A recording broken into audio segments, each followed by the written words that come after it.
This topic is on African religions prior colonialism. And this is a quote from a book called Ancient African Religions. It's always good to know how someone else value or undervalue who you are as a person. And when that happens, you have to stand up and defend yourself. Stand up, stand out, and speak your truth. As human beings, we are entitled to do that. So I would just read a little bit from this book called Ancient African Religions. Quote, as a result, most scholars who engaged in the study of African religions limited their historical work to the study of Islam and Christianity in Africa, or the impact of colonial rule. Some argued against the historical study of African religions because they saw them as part of traditional societies, highly resistant to change and reliant on existing methods and practices to address new challenges rather than question fundamental paradigms. Where have we heard that before? This would include fundamentalists, anthropologists, African studies researchers who have worked in African languages and who have done extended research have consistently found that local intellectuals analyze and debate issues raised by the oral knowledge that they transmit, and ideas and practices demonstrates a far more highly developed capacity for memory than the writing dependent theorists and literate cultures would allow. That's a quote. For example, among the Iola of Southern Senegal, elders work within a cynical theory of history. The world has been created and destroyed many times. In each case, life returns with a single couple who remain in close contact with the supreme being. In my time, as humans develop social institutions, they neglect the supreme being, become diverted by quests for wealth and power, and resort to witchcraft and other antisocial activities. Eventually, the world becomes so corrupt that Ematai decides to destroy it in an apocalypse called Adonai. Within this historical model, both the Atlantic slave trade and European colonization are seen as part of the downward pull toward destruction.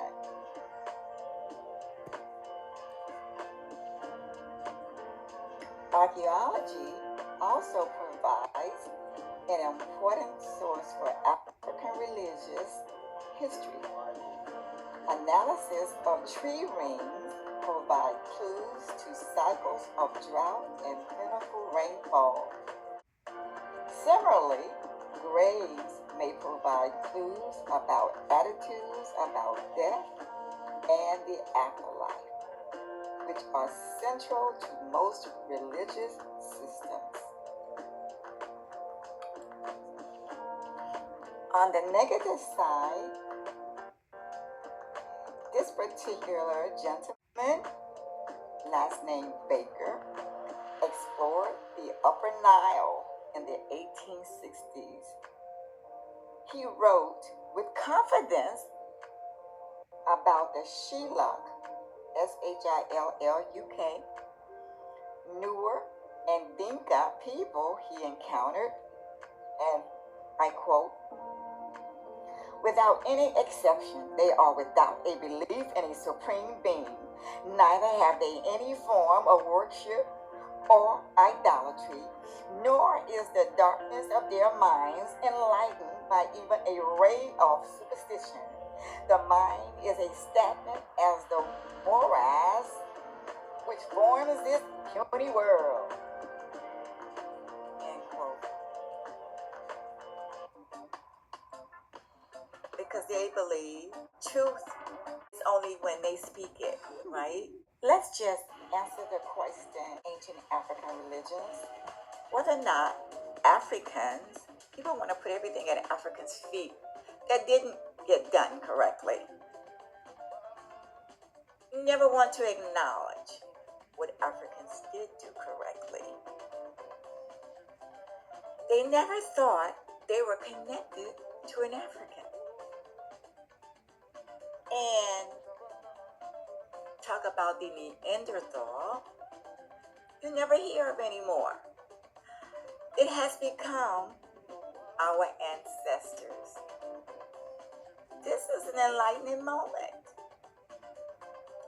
that everyone on the planet now conclude using the phrase, our ancestors.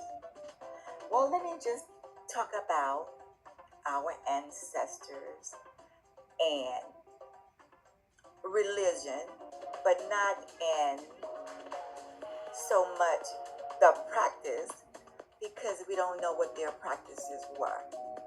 But in their burial, we certainly have an idea that afterlife and respect are part of, and love were rights.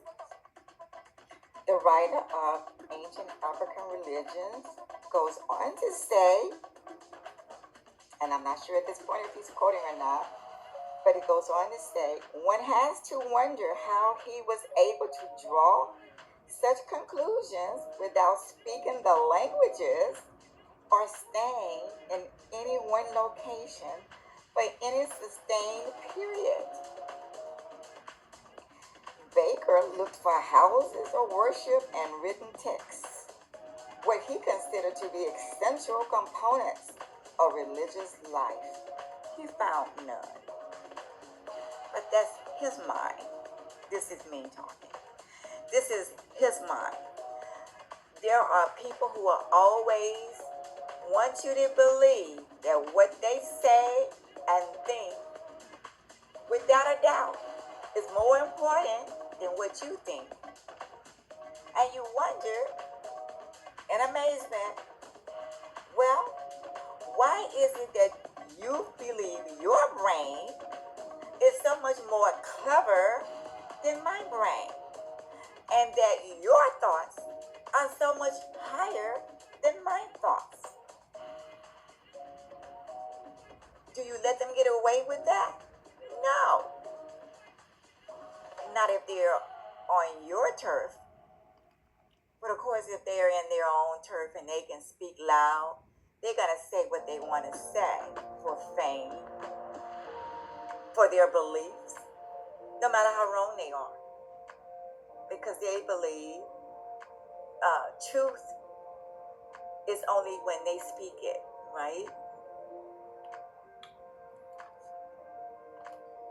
Briefly, and I quote, of ancient African religions says, as paleoanthropologists found fossils remains, they determined that humanity began on the African continent.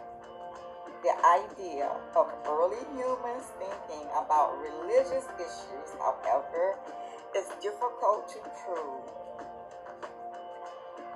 He says, we only have the testimony of religious sites, artifacts, preparations of the dead and their graves, and the remains of what could be ritual offerings. Of course, they have no direct testimony of individuals before the invention of writing. Having said all of that, due to the absence of written sources, at the present stage of research, there is no extant material supporting the idea anything that could be readily associated with religious activity. The earliest evidence, oh, this should be interesting, by the Middle Paleolithic era is 250,000 years to 70,000 BC.